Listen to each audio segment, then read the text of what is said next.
Welcome back to another episode of the How I Quit Alcohol podcast. For first-time listeners, please be aware that not all of the conversations within this podcast are suitable for children. I'd also like to add a trigger warning that sometimes the conversations can get a little heavy. We may talk about things like sexual abuse, domestic violence, drug use, and alcohol use. And if you feel that may trigger you, please do not tune in. Also, I'd like to add, if you are a heavy daily drinker, please seek the help of a medical practitioner before quitting alcohol. This podcast comes to you from beautiful Bundjalung country. Please kick back and enjoy, grab yourself your favourite alcohol-free bevy, and if you haven't already, do a gal a favour, please subscribe, rate and review this podcast. Hi and welcome back to another episode of the How I Quit Alcohol podcast.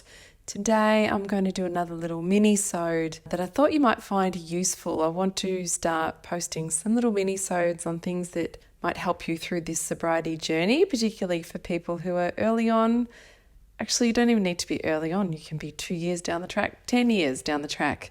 Some people have been sober for quite a while but haven't done any of the quote-unquote work or done the deeper stuff or perhaps learnt about the nervous system. So I'd like to share some of what I know or what's helped me and what has helped people I've worked with to get them through. So one thing I wanted to talk to you guys today about is how do we self-soothe and why is it so important? So often we are going for externals to soothe from the outside what's going on the inside, and sometimes we're not even aware that that's what we're doing because we're on autopilot and it's just something that we've always done. But it's really good to look at your alcohol use or any other form of addiction that you might have and ask yourself this question: am I using it to numb myself, to medicate myself, to soothe myself in any way? And I really find this definitely in the case of, say, nurses, doctors, surgeons, teachers, therapists, people who are in caring roles, busy mums or dads, people that are working really, really hard, long hours, and they're basically finding at the end of the day their nervous system is fried. And I think, like I said, just being on that autopilot, it's like you might be coming home from work and then just veering off, and before you know it, you're in the bottle shop getting yourself a bottle of your favourite whatever and necking that either in the car on the way home or when you get home. It might not even be quote unquote problematic drinking. You might just be having a glass or two to switch off at the end of the day. But really what we know about now, and I think we've definitely talked about it a lot on this podcast, is that alcohol increases your cortisol levels, and cortisol is the stress hormone, which is also responsible for quite a few cancers as well, including breast cancer. So we want to find other ways to soothe our nervous systems or to self-soothe that aren't going to have a negative impact on us. So even if it's going for a bowl of pasta or eating a tub of ice cream, that's probably also going to have a negative effect on you. Obviously, if you're smashing a tub of ice cream, there's all that sugar, increases your inflammation, just might make you feel terrible. I know with myself, if I go and smash a couple of bowls of pasta, which is purely out of wanting to self-soothe, even though I'm doing it probably unconsciously, I feel terrible about it the next day. I still have feelings of guilt. I feel bloated. So it's still having a negative impact on me. In the past, it would have been having alcohol, and that would have had a negative impact on me as well. So ask yourself this question: with whatever I'm using to soothe or numb myself or to regulate myself, is it having a negative impact on me? And if so, what is the impact it's having on me? So what I want to talk about is just some tips, some things that I use that I guess that are in my self-soothing first aid kit when I'm feeling a bit agitated, if I'm feeling like I just need to calm the farm. And sometimes I use these practices every day. I mean, I've got a very good self-care practice. It looks like a lot of meditation and walking and things like that. So most of the time my nervous system doesn't fly out of control. That's taken a long time to get there, and it still does, just so you know, that for someone that meditates a lot and journals a lot and does all the things, we sometimes come out of our window of tolerance, absolutely, or we get a bit stressed or we get a bit flighty or shitty or act like a dick sometimes. So that still happens, just so you know. But you can sort of feel it more often too. I guess the more you do this kind of stuff, you start to notice, oh, hang on, something's going on for me. So firstly, you might ask yourself, well, how do I know when my nervous system's out, or when I'm out of my window of tolerance, when I'm stressed? And because so many of us, we don't even realize. But if you start to check in and ask yourself a few simple questions. So one question is this simple: how do I feel right now? What's happening for me right now? And you can ask yourself that question right now. Okay, what's happening for me? What's happening in my body? So I know when I'm getting a bit stressed, a bit on the anxious side, and now this is different for everyone. For me, I start to have feelings of tingling in my chest. So I'll just start to have those sort of feelings. I'll start to get a bit of a knot in my stomach. Heart might be a bit racy. My breathing might be a bit shallow, depending on how stressed I am or what the trigger has been. Racing thoughts is a really good indication. So if the mind's jumping from one thing to the other, you might get sweaty palms, starting the negative loop, like starting to bag out on people in your own mind, or craving. Just as soon as you start to crave something, okay, asking the question, what's going on for me right now? And what am I looking for in that thing that I'm craving? So there's some really good questions to ask. So once you've kind of checked in with yourself, then you start to go, okay, so what do I need right now? And I'm probably needing to give myself some soothing. And so again, a perfect indication is when we're craving. Like as soon as you start to crave something, it doesn't necessarily have to be alcohol. What's actually going on for me right now? I know when I start to crave sugar, or if I start to crave a lot of food, I often have this tingling sensation on my tongue, and it's just that I want something in my mouth. It must be maybe it's that Freudian thing of that oral fixation, I don't know, but what's actually happening for me? What do I need? So here's some of the things that I use, and they're really simple, easy things that you can do pretty quickly. The first probably good technique to self-soothe pretty much straight away is just connecting with your breath. And a really great way to connect with your breath and to really bring it down, to really kind of slow your nervous system down, is perhaps placing one hand on your tummy, or perhaps on the chest. I like to place a hand onto my cheek as well. So I might have one hand on my belly, one hand on my cheek, and you can play around with that, see what feels nice for you. Even just a hand on the chest is really lovely. And we're just taking a few breaths. So you might want to try that now, where we place a hand just on the chest, maybe one on the cheek. Just take a moment to just stop and breathe, and just reminding yourself, I'm breathing right now. Breathing long and slow and steady.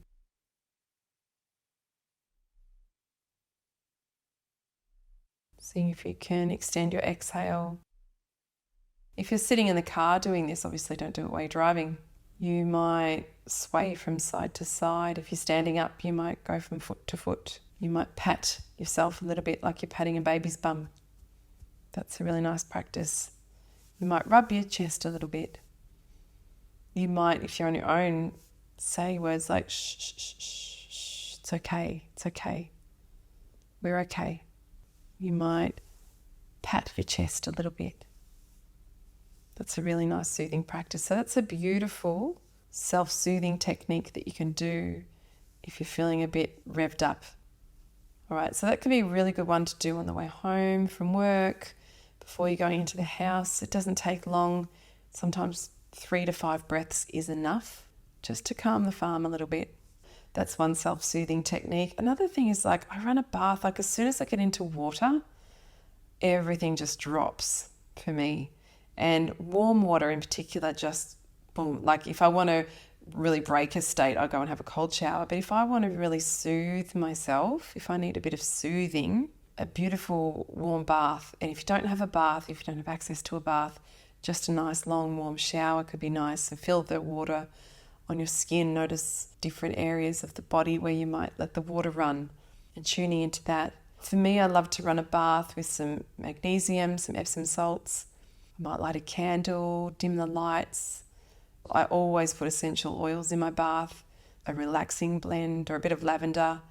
And I just soak in that. And even if it's 5-10 minutes, just dropping into that bath, no phone, no distraction, just be in that water, listen to the sounds of the water, maybe put my head under And that is a really beautiful practice. And you're really activating all the senses as well, when we're the feel of the water on our skin and the smell of the essential oils, the dimming of the lights, how it just looks really lovely.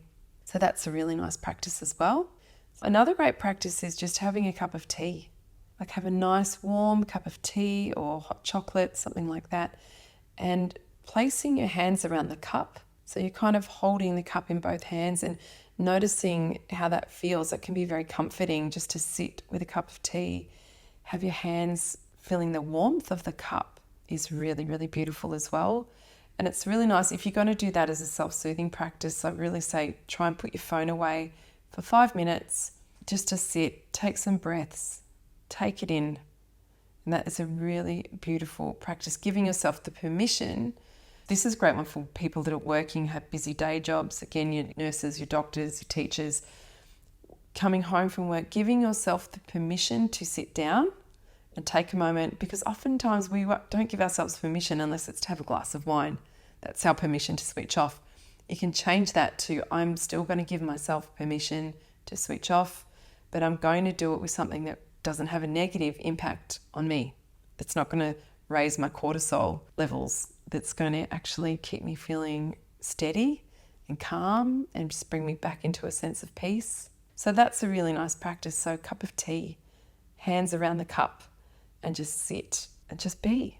No distractions. This is important too. Don't sit there with the tea and get on your phone and start going through Instagram. I think it's really important to stay mindful with this stuff. Another great practice is take the shoes off and get outside on the grass, sit under a tree, sit and look at a plant. Like anything where you're immersing yourself in nature is really, really beautiful as well. It's a beautiful practice.